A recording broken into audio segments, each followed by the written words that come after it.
Has everybody in here ever met Steve? I'm going to say this. This is slightly tongue-in-cheek. Have you ever fucking met anybody? No. Now, I actually met Winston Churchill, not the Winston Churchill. Sally and I went, when we went to get my investiture by the Queen, we sat at a table with a guy, and he says, "Hi, Winston here." And then there was a 3-star general guy, and I didn't think anything of it. And then somebody across the table said, "Mr. Churchill." And my Ned, like in The Exorcist, spun around, and I go, he says, "Yeah." He says, "Excuse me, sir, are you Winston Churchill?" He says, "Yes." So I'm thinking, this guy a fucking liar or what? You know? And this big event that I'm going to get a big award. So he says, "I don't know why my name is Churchill, but I don't know why my parents named me Winston. But we're not related to the Duke of Marlborough." I go, "Jesus, and this guy's about 70 years old, so all your life?" He says, "Yeah." He says, "Believe me, more than once have I thought about changing my name." But I did meet Winston Churchill's son, who was in the Member of Parliament about 30 years ago. His name wasn't Winston, but he retired in Palm Springs, or Desert Hot Springs, near where my dad was retired. What do you think about Steve? Other than he's not like you, but I mean, what do you think about Steve? Enthusiastic. Big time. They used to say that he wore his clothes out from the inside out. He was always jumping around, not dissimilar to myself. What else about Steve? Master communicator. He attributes his success because he's a master salesman. And, the high-performance guys like Steve Jobs, Bill Gates, they were salesmen, because they were in love with their idea because it was their passion. Microsoft wasn't initially Ballmer's passion. It was Bill's, and Bill then brought him in almost at the very beginning. And but he could sell. Yes. He would charge his employees to high performance. And we're going to see some of the, just like Success Leaves Clues, we're going to talk about this morning, some litigation that Microsoft was involved in, and Steve Ballmer throwing computers at people, trying to throw people out windows. And that's the only time people that have known him a long time that he ever talked that long without saying fuck. By the way, Elon Musk's favorite word is fuck. Every 5th or 6th word is fuck. And you're so careful about how you talk. Almost all the high-performance guys swear a lot. I'm not suggesting that you have to be a gutter sailor mouth, a gutter sailor mouth, but they do use bad words. And they use bad words because they want to emphasize what they're saying. And one thing that for sure bad words do is emphasize. Okay, what else about Steve? All in. Pardon? He's all in. All in. No plan B. He was really concerned about not being a one-trick pony. I don't care if you're just a one-trick pony, guys. I don't give a fuck. I want you to be a one-trick. If you get a second or third trick, Allah be with you. But I'm just concerned about the one trick. And a lot of the guys that are in that league are concerned because of their legacy. They're concerned about being one-trick ponies. What else about Steve? Yes, sir. There's a carbon copy of an XO on a carrier who's now a CO. And just to watch him infuse... XO is executive officer. CO is commanding officer, but go ahead. He infuses in the people he's talking to a level of confidence in everything, like his enthusiasm, he's like implanting it in you. You can't help but be more excited based on his enthusiasm. It's incredible. And your board initially will be looking to you for that leadership. And then, I mean, you set the tone of what the company's going to be in the years or in the hours, days, weeks, months, and years to come. They're going to be looking to you, and with that enthusiasm, you know, I may be wrong, but I'm never in doubt. You know, in being not disingenuous, I've stuck my foot in my big fucking mouth on a few occasions, and or as they say in Texas, I've stuck my alligator mouth has overloaded my hummingbird ass, more than once. But on total, I mean, it has stood me in good stead. And part of the reason that I'm not the way that I am is because of my military training. Because, you know, they weren't interested whether you were a corporal, a sergeant, or a lieutenant. They weren't interested in, well, I think maybe we're going to do it this way. I think it's going to work out. For example, for those of you that played sandlot football, you know, American football, where you just on a big yard or a big park grounds, and there's two teams, and you're playing, you know, and there may be 6 or 7 on each team, and so you huddle up, and you've got the ball, and you're maybe on halfway down, whatever. It's not 100 yards, but you're 30 or 40 yards from the. And I'm the quarterback, and I ask him, can you beat that guy in the flat? You know, can you beat him around the corner? And he says to me, well, it's raining, and I could slip in the mud, and you know, and maybe he's got peripheral neuropathy like me. Don't throw it to me, Dan, because I can't catch the fucking ball.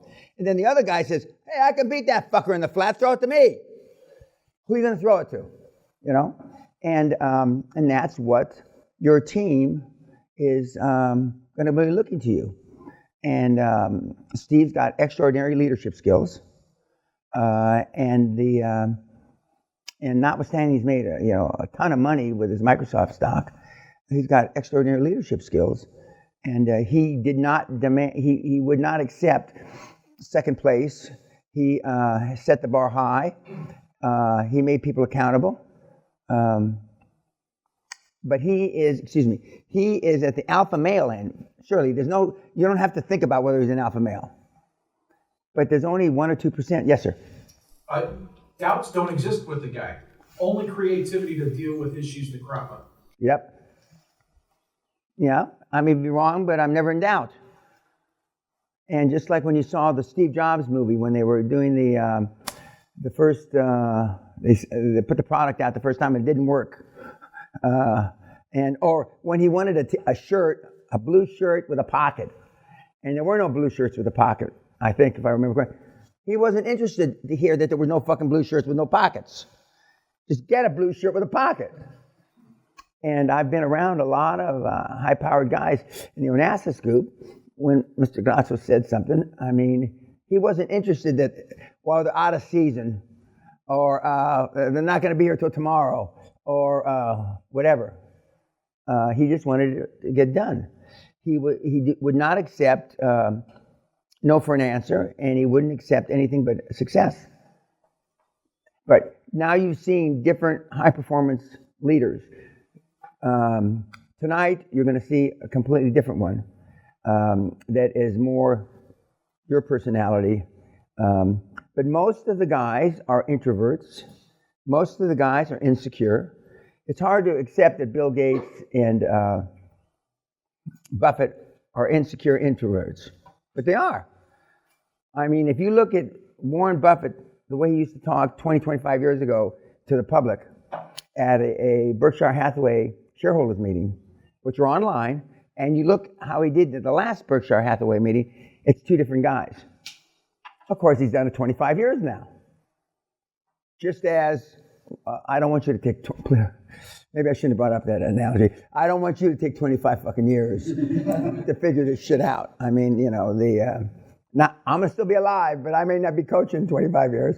But, and you look at Bill Gates, what he looked like 25 years ago, and the way he used to talk to the shareholders. But they have morphed, and they have developed, and they have matured as public speakers. but they're still not alpha males. There's just not that many alpha males that, or females, alpha females that run big organizations. I mean, they're way less than 2%. Anything else about Bill? He wasn't concerned about details. Amen. Who's concerned about details? You. Now, this is a Trump exaggeration. You're the only people on the planet that are interested about details. That's a slight exaggeration. Nobody else is. Why do you think you spreadsheet the shit so much? Again, for the 10th or 11th time, when Josh Kim gave me the 17-minute exit interview from the seminar when he attended last August, he said, 95% of the things that I was worried about still haven't happened after 3 years. Still haven't occurred after 3 years. And but somebody in the organization has to be crossing the T's and dotting the I's. Somebody's got to be detail-oriented, but it's not you. It's not you. I forgot, normally I say this at the beginning. How many of you guys are ex-military of one form or another? Okay. Well, I forgot to thank you for your Navy guy and Canadian Forces guy. Yeah. Thank you for your service. Anything else about Bill other than he's not your... he's really your alter ego. He is the guy a lot of times you'd like to be like. People say about me that Dan says the things I only dare to think. Because even the introverts would like to tell us, boy, that guy's full of shit. That guy's fucked up. He's wrong. But you don't. Tacit approval. I'm going to talk about this. Is a good time to talk about tacit approval. Tacit approval is we're in a group, the four of us, three, you and myself, and I'm listening to you talk. And all three of us know you're talking bullshit. But we don't say anything. And maybe I nod my head by accident because I got an itch. I nod my head like this, and then the other two guys, because I'm the senior guy of the four of us, oh, fuck, the old man he's kind of giving the recognition to that horseshit idea. Maybe it's not so horseshit. Okay, we go away. You go to two other meetings, and you go to another meeting. You say, well, the old man agreed with me, okay? And you two guys say, apparently the old man agrees. And that's tacit approval, as opposed to me saying, which I do say, that's horseshit. That might work here or there, but it doesn't work in this instance, bullshit. And we've lived our lives collectively now as a human race giving tacit approval because we don't want to be confrontational. We don't want to be confrontational and get in the guy's face, or not even get in the guy's face, just disagree. Because now when you just disagree, you're considered to be confrontational. So God knows what I'm called, because I do a lot more than just disagree. I'll say, that's horseshit. That's horseshit. And so, but tacit approval, when you're growing up, your parents are chastising you for something that didn't happen or wasn't wrong, or your brother did it or your sister did it but wasn't you. You just keep your head down. I don't want this conversation to go anymore. The longer I stay quiet, the sooner it's going to be over, and then you go away. And in the corporate world, that happens all the time. Your boss or two bosses above your boss is full of shit, but one you don't want to lose your job, et cetera, et cetera. Or you may be up for a promotion, and so you manage your life by tacit approval. Tacit approval doesn't work with QLA. In fact, tacit approval is the antithesis. Tacit approval, you can't agree. Now, when you go into, for example, we're going to do bank interviews again today. When the bank tells you, you've already called the bank, it's healthcare. They're doing healthcare. You've already talked to a business development guy, they do assisted living. You've already talked to, they do the bottom quadrant of assisted living, okay, which is where most of the guys go. They go into assisted living. Then you sit down, you got a meeting, and you've sent them the executive summary. chairman, et cetera, et cetera. This is not during the warming up phase. This is to when you got a deal. And you go back, and all of a sudden, somebody says, and they've already told you, it's 3 to 5 times EBITDA, their lending parameters. But you'll get a guy right out of training school. And normally when you sit down with a bank, there's normally one kind of middle manager, and there's one junior, and there's one junior taking notes. Okay. And by the way, don't take notes in any of these meetings. I meant to say that the other day, but I forgot. You don't take notes. But as soon as you leave the goddamn meeting, as soon as you get out of the fucking building, you find a bench someplace to sit down, and you memorialize as much as you can remember. But not in the meeting. Not in the meeting.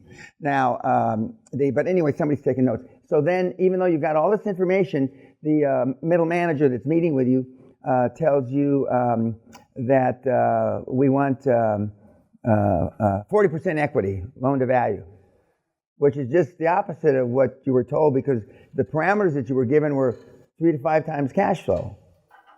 And you sit there and don't say anything. And you just listen, and you go leave the meeting with your tail between your legs. And then, the first person you blame is me. The second person you blame is QLA, the model. The model doesn't work now. Well, you should have stuck not your foot up their ass, but you should have leaned forward and said, excuse me, pursuant to the such and such a talker to such and such, we know that you lend at 3 to 5 times EBITDA, and so it's got nothing to do with loan to value. But most of the kids won't do that. Most of the kids won't do that because you'll second guess yourself. Well, maybe I didn't hear him right. You heard him right.